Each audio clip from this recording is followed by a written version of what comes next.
Hi, I am the Bronze Agent. I am the dreamer, creator, and author of Secret Crisis. Sorry for delaying the Q&A video. I went on a detour for a while. I am back where I need to be, here on this channel, where I am not as misunderstood as I am elsewhere in life. A quick disclaimer, I am not putting the names of the questioners on screen. I am doing so because I have noticed on other channels questioners being harassed for the questions they ask. So for now, I am keeping the questioners anonymous. So without delay, here we go.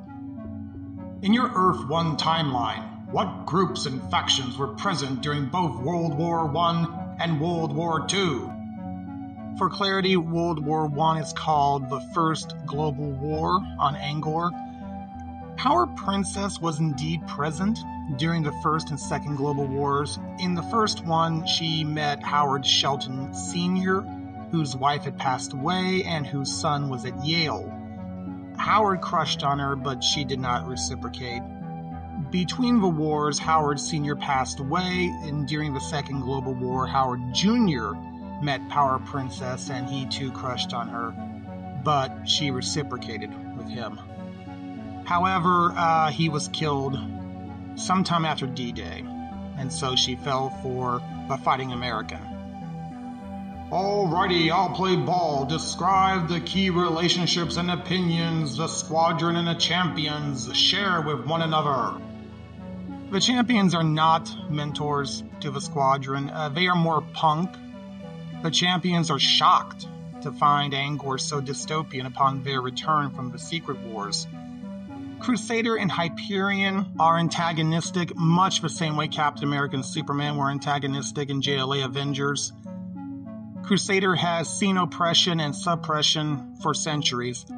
Hyperion is concerned with the long game ahead. He is a forward-thinking man of tomorrow. Power Princess and Free Agent, both being utopians, are ideologically opposed on what each one considers to be wise intervention. Nighthawk and Machine Head are in a macho contest to prove who is smarter. Meanwhile, Wind and Red Ant are just everymen. What was Clark Kent's childhood like? I am writing that right now. Needless to say, it will include run-ins with Marvel characters. But I will say he was indeed Superboy during his teen years. If you have seen the community and Patreon posts, then you know what niche Superboy fills during the years prior to the JLA's formation. I think Superboy is a very important part of Superman's life. It makes so much sense for him to be Superboy and to be his own legacy hero and to kind of bridge the gap between the golden age and the modern age of heroes in comics. But is Secret Crisis ever really going to happen? The Secret Crisis being referred to in the question is the one mentioned by Jeff Johns in the final issue of Doomsday Clock, supposedly going to happen in 2032, but that is only speculation, folks. I mean, Jeff wrote that in a comic book. Okay, he hasn't talked about it. Most likely Jeff put it there just to give the story grander scope. People are speculating, clickbait videos, use your brain. Feige and Johns were once co-workers, but I doubt it. A lot can happen between now and 2032.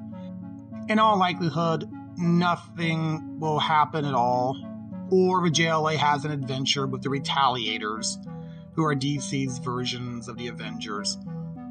How did you get into comics? My mom, actually. She was a comic, sci-fi, and horror nerd. Her favorite shows were Chiller, Batman, Incredible Hulk, Star Trek, and The Twilight Zone.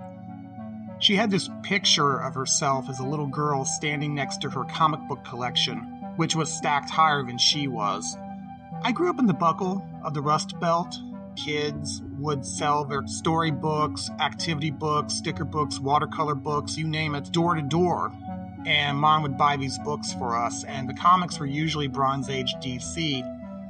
And the Bronze Age DC books had urban environments that were similar to my own. You imagined that if you squinted from the corner of your eye at a cemetery or at a library, you might catch a glimpse of Flash or Batman. My favorite comic to read with my mom is pictured right here.